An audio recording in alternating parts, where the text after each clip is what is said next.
ہم ختم نبوت پر نحمده ونصلي على رسوله الكريم أما بعد فقد قال رسول الله صلى الله عليه وسلم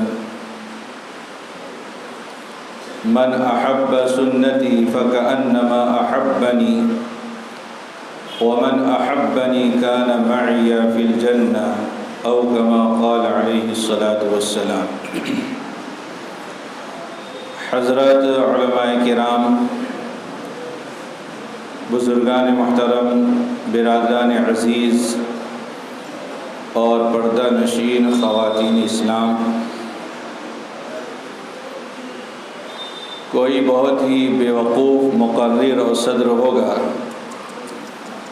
جو اتنی اچھی حمدوں اور نعتوں کے بعد مزید لمبی چوڑی تقریر کرنے کی سوچے گا. اسی لیے حضرت مولانا نے پہلے ہی خطاب فرمایا ہے. ویسے بھی حضرت اقدس مفتی عمر جونپوری دامت برکاتہم فرماتے ہیں کہ لفظ صدر 3 حروف کا مجموعہ ہے، صاد دال را. صاد سے آتا ہے صبر، یعنی صدر صبر سکون کے ساتھ میں بیٹھا رہے، چپ چاپ سنتا رہے، کچھ بولے نہیں. اور دوسرا لفظ ہے دال، یعنی آخر میں دعا کر دے. اور تیسرا حرف ہے را، دعا کرنے کے بعد رخصت ہو جائے، محفل ختم. البتہ میں کوئی تقریر کرنے کے لیے نہیں، تذکیر کرنے کے لیے بیٹھا ہوں. تقریر نہیں کرنا چاہتا، تذکیر کرنا چاہتا ہوں. اتنی اچھی نعتیں ہم نے آپ نے سنی ہیں. ان نعتوں کے ذریعے سے محبت نبوی کے جذبات دل کے اندر پیدا ہوئے ہیں.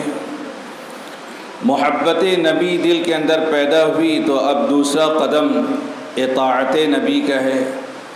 اور جب حضور صلی اللہ علیہ وسلم کی اطاعت ہو جائے گی تو پھر اللہ تبارک و تعالیٰ کی محبت بندہ مومن کو جو ہے حاصل ہوگی، اور اس محفل حمد و نعت کے انعقاد کا مقصد پورا ہو جائے گا. حضور صلی اللہ علیہ وسلم کی سنتوں پر کب سے عمل کرنا ہے؟ ابھی سے عمل کرنا ہے، آج سے عمل کرنا ہے.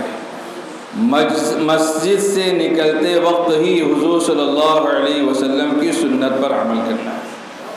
جو بندہ سنتوں پر عمل کرتا ہے دنیا و آخرت کی سعادتوں سے مالا مال ہوتا ہے.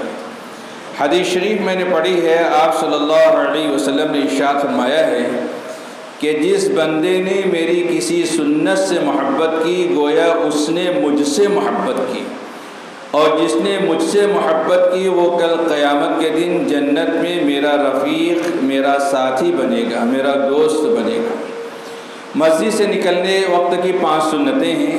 بس صرف یہی سنتیں سن لیجئے، یاد کر لیجئے، آج ہی سے عمل کرنا شروع کر دیجئے، بات ختم ہو جائے گی. مسجد سے نکلتے وقت کی 5 سنت ہیں. پہلی سنت بسم اللہ پڑھنا. دوسری سنت درود شریف پڑھنا، یعنی الصلاۃ والسلام علی رسول اللہ پڑھنا. تیسری سنت مسجد سے باہر نکلنے کی دعا پڑھنا، اللہم انی اسألک من فضلک.